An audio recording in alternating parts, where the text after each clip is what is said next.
E aí, vamos para mais uma análise incrível. Hoje a gente vai mergulhar de cabeça num texto fascinante de Lucas capítulo 1. É o nosso estudo baseado no material Visitados para Visitar.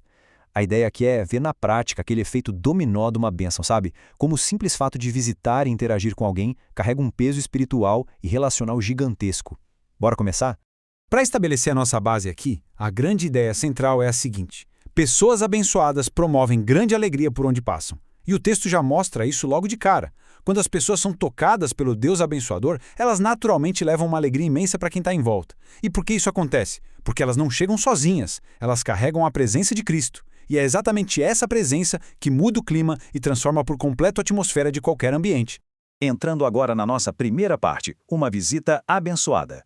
Sabe o que acontece às vezes? A gente lê esses textos antigos, foca só no lado espiritual e acaba esquecendo do mundo real, do suor, da poeira da estrada mesmo. Olha só esse número, 130 a 150 quilômetros.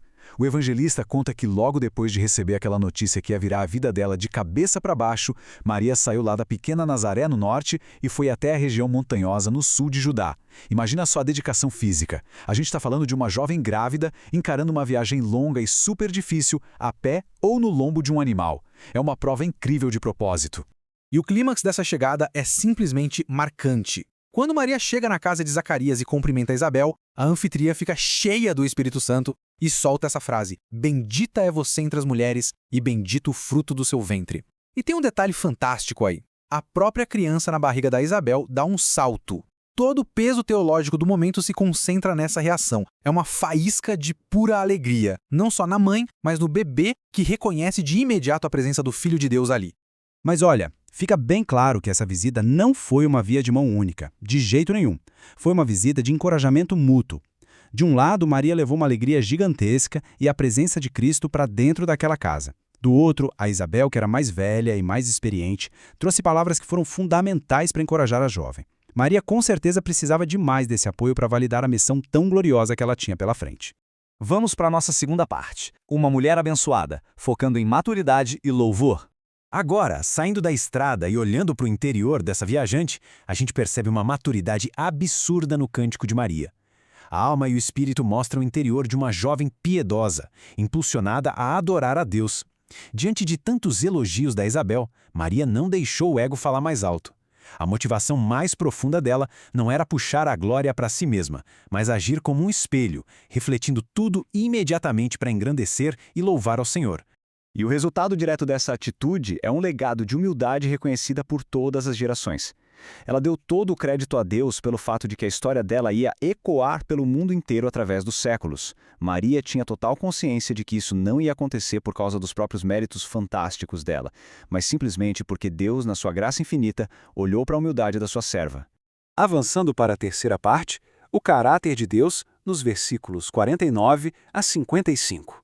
Levantando o olhar do caráter da Maria direto para a fonte de tudo isso, a gente vê 4 atributos formidáveis que ela destaca sobre Deus. Ele é salvador, é poderoso para fazer grandes coisas, é misericordioso com uma misericórdia que passa de geração em geração e ele é fiel. Fica muito óbvio o porquê de ela não ter nenhum pingo de medo de entregar a vida inteira nas mãos dele. E prestando atenção na canção, tem um mapeamento impressionante do contraste sobre como Deus age. É o seguinte: aos que o temem e mostram reverência, ele age com graça, dando a provisão para o dia a dia. Já do outro lado, o contraste é bem forte. Aos soberbos e ricos que confiam no próprio umbigo, ele age com um braço forte. Ele derruba dos tronos e manda embora de mãos vazias. É a dinâmica da justiça e da misericórdia explicada na lata sem rodeios. Então a âncora desse caráter glorioso converge para essa afirmação incrível que Maria faz. Deus é fiel às promessas do passado. Ele ampara o seu povo simples assim, por causa da fidelidade histórica dele ao que ele mesmo prometeu lá atrás. Entender isso gera uma convicção de vida inabalável. Prova, sem sombra de dúvida, que ele é alguém 100% digno da nossa confiança. Chegamos à última parte, a presença de Cristo e suas aplicações práticas. Trazendo tudo isso para a nossa vida prática, o material fonte aponta um detalhe crucial. Maria ficou na casa da Isabel por uns 3 meses. Isso é o retrato perfeito de uma comunhão que vai muito além das palavras. Ser uma bênção de verdade não é só ficar fazendo discursos espirituais bonitos. O fato de a Maria ficar lá, ajudando fisicamente nos últimos meses de gravidez da parente dela, mostra pra gente que promover alegria exige serviço tangível, exige colocar a mão na massa, dar apoio real e ser companheiro na prática. E a gente encerra essa análise com uma pergunta bem provocativa e vital para pensar. Nossas visitas promovem a alegria de Cristo?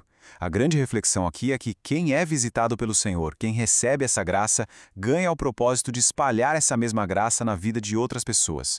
O desafio prático que fica para cada um de nós é avaliar o seguinte: os lugares por onde a gente passa e as pessoas com quem a gente convive estão sendo impactados por uma grande alegria por causa da presença que a gente carrega? É uma reflexão fascinante e um ótimo ponto de partida para a gente continuar aprendendo. Valeu demais pela companhia.